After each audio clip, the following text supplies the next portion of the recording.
الشيطان الرجيم بسم الله الرحمن الرحيم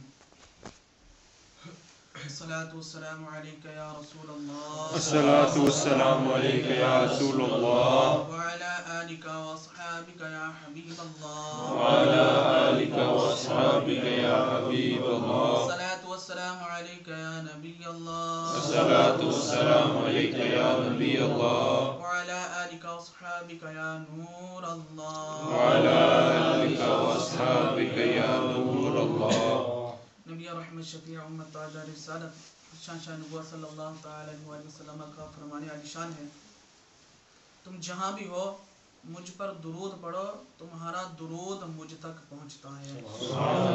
صلو علی الحبیب صلی اللہ تعالی علی محمد۔ محمد نامی ایک آدمی سارا سال نماز نہ پڑھتا تھا، جب رمضان شریف کا متبرک مہینہ آتا تو وہ پاک صاف کپڑے پہنتا اور 5 وقت پابندی کے ساتھ نماز پڑھتا اور سال گزشتہ کی قضا نمازیں بھی ادا کرتا۔ لوگوں نے اس سے پوچھا تو ایسا کیوں کرتا ہے؟ اس نے جواب دیا، یہ مہینہ رحمت، برکت، توبہ اور مغفرت کا ہے، شاید اللہ تبارک تعالی مجھے میرے کسی عمل کے سبب بخش دے، میری مغفرت فرما دے۔ جب اس کا انتقال ہو گیا تو کسی نے خواب میں دیکھا تو پوچھا، ما فعل اللہ بکا، یعنی اللہ تبارک تعالی نے تمہارے ساتھ کیا معاملہ کیا؟ اس نے جواب دیا، میرے اللہ عز و جل نے مجھے احترام رمضان شریف بجا لانے کے سبب بخش دیا۔ صلو علی الحبیب صلی اللہ تعالی علی محمد صلی اللہ علیہ وسلم۔ میٹھے میٹھے سامعیو، دیکھا آپ نے خدا رحمان عز و جل ماہ رمضان کی قدردان پر کس درجہ مہربان ہے کہ سال کے باقی مہینے چھوڑ کر صرف ماہ رمضان میں عبادت کرنے والے کی مغفرت فرما دی۔ اس حکایت سے کہیں کوئی یہ نہ سمجھ بیٹھے کہ اب تو معاذ اللہ عز و جل سارا سال نمازوں کی چھٹی ہوگی، صرف رمضان مبارک میں روزہ نماز کر لیا کریں گے اور سیدھے جنت میں چلے جائیں گے۔ پیارے سامعیو، دراصل بخشنا یا عذاب کرنا یہ سب کچھ اللہ تبارک تعالیٰ کی مشیت پر موقوف ہے۔ وہ بے نیاز ہے، اگر چاہے تو کسی مسلمان کو بظاہر چھوٹے سے نیک عمل پر ہی اپنے فضل سے بخش دے، اور اگر چاہے تو بڑی بڑی نیکیوں کے باوجود کسی کو محض ایک چھوٹے سے گناہ پر اپنے عدل سے پکڑ لے۔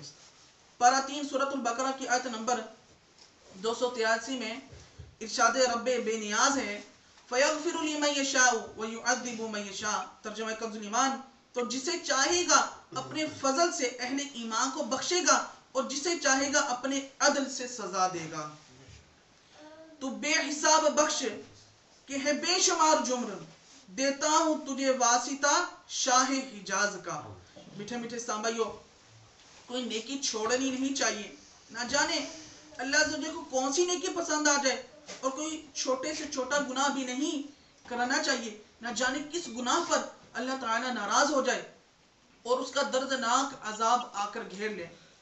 خلیفہ اعلیٰ حضرت فقیہ اعظم سیدنا ابو یوسف محمد شریف محدث کوٹبی علیہ رحمۃ اللہ کبھی نقل فرماتے ہیں، اللہ تبارک تعالیٰ نے 3 چیزوں میں مخفی پوشیدہ رکھا ہے، اپنی رضا کو اپنی اطاعت میں، اور اپنی ناراضگی کو اپنی نافرمانی میں، اور اپنے اولیاء کو اپنے بندوں میں۔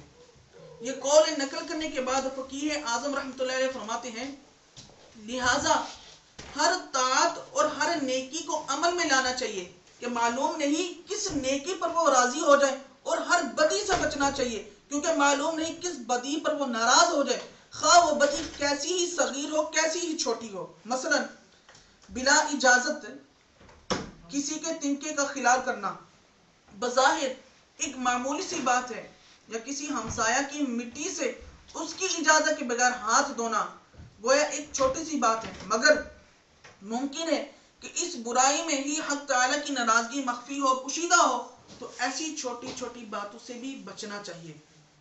رحمت کے طلبگاروں، جب اللہ عز و جل بخشنے پر آتا ہے تو بظاہر نیکی کتنی ہی چھوٹی ہو، وہ اسی کے سبب کرم فرما دیتا ہے۔ چنانچہ اس ضمن میں کثیر احادیث وارد ہیں۔ مثلا ایک عورت کو صرف اس لیے بخش دیا گیا کہ اس نے ایک پیاسے کتے کو پانی پلایا تھا۔ ایک حدیث میں سرکار مدینہ سلطان باقرینہ قرار قلب و سینہ فیض گنجینہ صلی اللہ علیہ وسلم کا یہ فرمان عالی شان بھی ملتا ہے، ایک شخص نے راستے میں سے ایک درخت کو اس لیے ہٹا دیا تاکہ لوگوں کو ایذا نہ پہنچے، تکلیف نہ پہنچے، اللہ تعالیٰ نے خوش ہو کر اس کی مغفرت فرما دی۔ ایک صحیح حدیث میں تقاضے میں نرمی کرنے والے یعنی قرض کی وصولی میں آسانی کرنے والے ایک شخص کی نجات ہو جانے کا واقعہ بھی آیا ہے۔ اللہ عز و جل کی رحمت کے واقعات جمع کرنے جائیں تو اتنے ہیں کہ ہم جمع نہ کر سکیں۔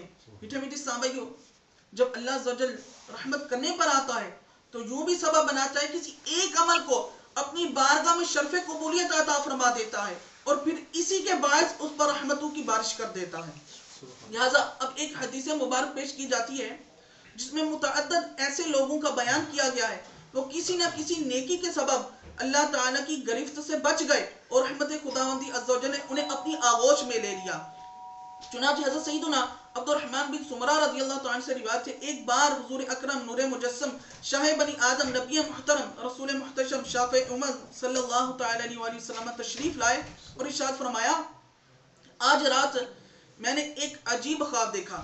یاد رکھیے، یہ ذہن نشین کر لیجئے کہ نبی کا خواب جو ہے یہ برحق ہوتا ہے۔ ایک شخص کی روح قبض کرنے کے لیے ملک الموت علیہ السلام تشریف لائے، لیکن اس کا ماں باپ کی اطاعت کرنا سامنے آ گیا اور وہ بچ گیا۔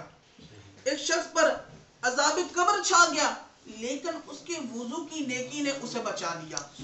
ایک شخص کو شیاطین نے گھیر لیا لیکن ذکر اللہ عز و جل کرنے کی نیکی نے اسے بچا لیا۔ ایک شخص کو عذاب کے فرشتوں نے گھیر لیا لیکن اسے اس کی نماز نے بچا لیا۔ ایک شخص کو دیکھا کہ پیاس کی شدت سے زبان نکالے ہوئے تھا اور ایک حوض پر پانی پینے جاتا تھا مگر لوٹا دیا جاتا تھا کہ اتنے میں اس کے روزے آ گئے اور اس نیکی نے اس کو سیراب کر دیا۔ ایک شخص کو دیکھا کہ جہاں انبیاء کرام علیہ السلام حلقے بنائے ہوئے تشریف فرما تھے وہاں ان کے پاس جانا چاہتا تھا لیکن دھتکار دیا جاتا تھا کہ اتنے میں اس کا غسل جنابت آیا اور اس کی نیکی نے اس کو میرے پاس بٹھا دیا۔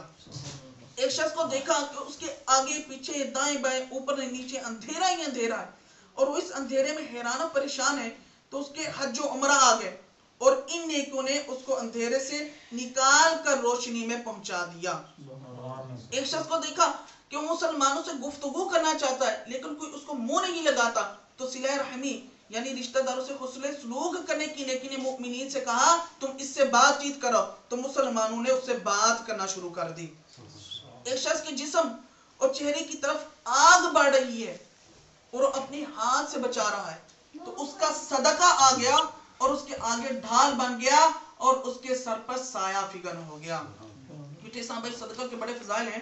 آقا صلی اللہ علیہ وسلم کی حدیث مبارکہ کا مفہوم ہے کہ صدقہ 70 قسم کی بلاؤں کو دور کر دیتا ہے اور صدقہ بری موت سے بچاتا ہے۔ ایک شخص کو زبانیہ یعنی اعضاء کے مخصوص فرشتوں نے چاروں طرف سے گھیر لیا لیکن اس کا امر بالمعروف و نہی عن المنکر آیا، یعنی نیکی کا حکم کرنا اور برائی سے منع کرنے کی نیکی آئی اور اس نے اسے بچا لیا اور رحمت کے فرشتوں کے حوالے کر دیا۔ تو یہ پیارا محترم بھائی اور یہ ہمارے لیے بہت بڑی سعادت ہے کہ الحمدللہ عز و جل ہم ایسی تحریک سے وابستہ ہیں۔ امیر اہل سنت دامت برکاتہم العالیہ نے ہمیں کیسا پیارا مدنی مقصد دیا کہ مجھے اپنی اصلاح کرنی ہے، دوسروں کی بھی اصلاح کرنی ہے، مجھے اپنی اور ساری دنیا کے لوگوں کی اصلاح کی کوشش کرنی ہے۔ تو امر بالمعروف و نہی عن المنکر کی نیکی اس بندے کو کام آ گئی اور وہ عذاب سے بچ گیا۔ ایک شخص کو دیکھا جو گھٹنوں کے بل بیٹھا ہے لیکن اس کے اور اللہ تعالیٰ کے درمیان حجاب ہے یعنی پردہ ہے، مگر اس کا حسن اخلاق آیا تو اس نیکی نے اس کو بچا لیا اور اللہ تعالیٰ سے ملا دیا۔ ایک شخص کو اس کا اعمال نامہ الٹے ہاتھ میں جانے لگا تو اس کا خوف خدا عز و جل آ گیا اور اس عظیم نیکی کی برکت سے اس کا نامہ اعمال سیدھے ہاتھ میں دے دیا گیا۔ ایک شخص کی نیکیوں کا وزن ہلکا رہا مگر اس کی سخاوت آ گئی اور نیکیوں کا وزن بڑھ گیا۔ ایک شخص جہنم کے کنارے پر کھڑا تھا مگر اس کا خوف خدا عز و جل آ گیا اور وہ بچ گیا۔ ایک شخص جہنم میں گر گیا لیکن اس کے خوف خدا عز و جل میں بہائے ہوئے آنسو آ گئے اور ان آنسوؤں کی برکت سے وہ بچ گیا۔ ایک شخص